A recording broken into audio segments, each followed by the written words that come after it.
Welcome everyone. This is our next episode or segment for 30 Keys to Grit.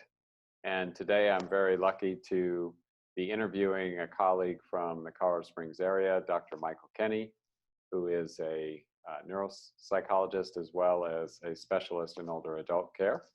And we're going to be talking about just older adults in general and the issues that families with older adults are facing. And so I'm excited to talk today to you, Dr. Kenny. So welcome. Morning, Dr. Benite. Good to see you.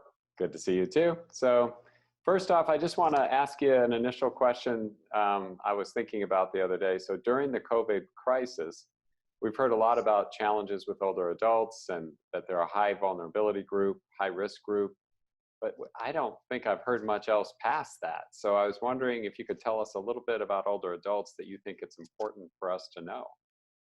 Right. There's a little bit of ageism in that lumping people together, and ageism is rampant, as we know. And the issue, one of the issues there is that, as we get older, differences between us as individuals actually increases. So you've got folks who, a 95-year-old who goes into their lab and still does research on a daily basis, and then you've got somebody who's 60 who can't manage basic mathematics or finances, and everything in between. We've got people at the age well where I do integrated behavioral health, older adults who play competitive softball and are very resilient. And then you've got folks with multiple medical conditions, immunocompromised, and those are the folks that that are really at risk. So we got to be careful when we lump the older adults all together because there's great variability there. So that makes a lot of sense. I mean, it seems like one of the things that I've seen is during the pandemic, people have been kind of lumping people into groups in general. Younger adults, they're doing fine, or older adults, they're at high risk. And we actually see a range of that. We've seen some younger adults get really sick, and we've seen, obviously some older adults get sick and pass away too. So that's an important message, I think, that we need to be thoughtful about that. So one of the areas that we've heard a lot about recently is the sort of hot zones, if you will, in long-term care facilities. And, a lot of people, I don't know if they really understand what long-term care facility means. And if you could think about telling us a little bit more about long-term care facilities and what the challenges are that people are facing. Sure. Yeah, great question. We have assisted living facilities, and we've got skilled nursing facilities, nursing homes, right? And the difference is skilled nursing facilities are 24/7 hour care, and you have to meet specific criteria to be in a nursing home. So most of those folks do have multiple medical conditions. Oftentimes they have cognitive loss. And just briefly, in contrast, the assisted living is, here again, you've got a great range. People operate very independently with minimal assists. In the ALFs, meals are typically provided, but people can still do some of their own cooking in their apartments. And then you have kind of a menu of an assisted menu to choose from. You can get care with bathing, house cleaning, those kinds of things. But you really can move to and fro in assisted living. Nursing homes are much more closely monitored. And the hot zones, as we've heard, there's multiple factors that go into that. So I used to consult in nursing homes and assisted living facilities, and there were really great, wonderful, caring folks who staffed those facilities and provided care to older adults. They're underpaid, they're understaffed. And so that's a challenge just for those folks to keep up with the care that's demanded for these older adults, which is really high-level, complex kind of care. They often don't have their own medical equipment, sick leave, so that if they are sick, a lot of these folks have to go in, and so that exposes residents to illnesses potentially. And I'm not saying these folks do it deliberately. It's often a question of economics. So in the skilled nursing facilities, most of those folks, we have great concern about because of the multiple medical problems that they're typically contending with. So they're just less able to fight off any kind of a virus, really. So in some sense, then you would see this almost as stepped care, in that the the risk vulnerability gets greater in terms of not only the COVID virus, but other illnesses for those who are in the skilled nursing facilities, of course, because of the complex nature of their needs, right? Yeah, I think that's a great way to think about it. Okay. And so when we think about those in the skilled nursing facilities, and you've sort of talked about that with the workers there, when you say their own medical equipment, are you referring to their sort of personal protection, kind of medical care, or medical, not devices, but equipment? Right. Yeah, just basics like, gowns, masks, gloves, those kinds of things, just at that pragmatic level. And then systemically, um, the overwork that's wasted upon a lot of these people and inadequate health care. And then um, sick leave is an issue too for a lot of these folks. Okay. So in some sense, we've got two different serious challenges happening in these situations. We've got workers who are going into these environments who may be underprotected, and also, just economically challenged in some ways by their salaries and those kinds of things.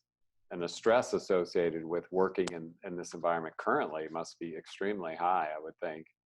And then, Yeah, yeah, go ahead. no, I interrupted, sorry. No, so, and then in addition to that, you've got the families, I'm guessing. I want to talk to you a little bit about the families here. So, but you've got families and loved ones who are in these facilities, and the anxiety for the patient or for the resident, I can only imagine, must be extremely high. I mean, one of the things, you can have somebody, for example, in a nurse, I think there's stereotypes about people in and skilled nursing, first of all, but you could have people in a skilled nursing facility because they have physical problems that keep them from being able to live independently, but cognitively and so forth, they're as sharp as any of us. And so not everyone in a skilled nursing facility, for example, has memory issues or things like that. So you could have people, and a lot of residents, I would think, have this very high anxiety right now, trying to figure out what they can do to help themselves. I mean, can you talk a little bit about what it must be like for a resident? We um, we have a relative actually who's in kind of a lockdown situation, and they're in their 90s, and so and I think this applies to a lot of folks who are in both assisted and the skilled nursing facilities. So they can't have physical contact with their family members. So, I mean, that's critical to our well-being. So they can't get hugs. They can't, they're talking through windows and or via telehealth kind of operations. So there's isolation is a concern for these folks. We already have this tendency to make older adults kind of invisible. Folks who are, and that goes not just for people in assisted facilities and skilled facilities, but we don't honor aging very well in general. So again, I think that's on a continuum. But when you have folks in these facilities, it's easy for them to become invisible. So family members can't reach out to them as often. The staff there are doing their best to try and get around to provide care to all these folks, but they're stressed. So I think there is systemic kinds of stressors that are potentially affecting a whole lot of people. But you're also right to point out that there are plenty of folks who are cognitively very sharp. Of course, that they're more aware of what's going on, and that if they don't have adequate supports, that can lead to stress too. Yeah. So, Um, I, go ahead. I'm sorry I interrupted you. I was going to say on the family end of things, there's a couple things that come to mind. People want, of course, be in contact in any way that they can. Some facilities, if you glove and mask, they're going to ease up and allow people to visit some. I don't know how that's going on now. So families do whatever they can to be in contact with their loved ones. And the other part of this is advocacy.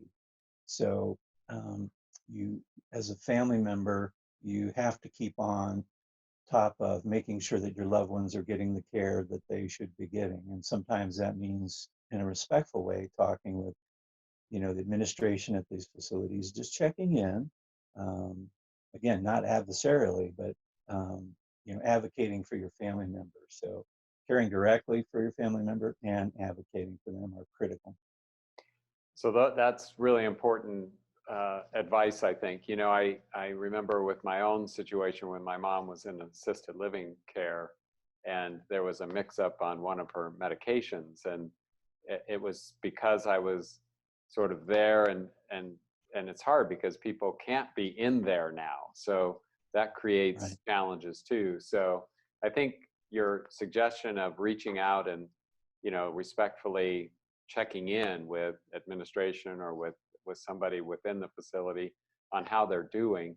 Now, of course, inside the facilities probably, stress out the roof a little bit. So we're going to have to all be a little more patient as we go through this, but that doesn't mean we don't continue to advocate, which is, I think, what you're saying, right?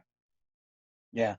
Yeah. If the respect is critical, if we can all, easier said than done. I get that, right? When we're stressed, it's takes a little more effort to be kind and to be respectful, but certainly worth the investment.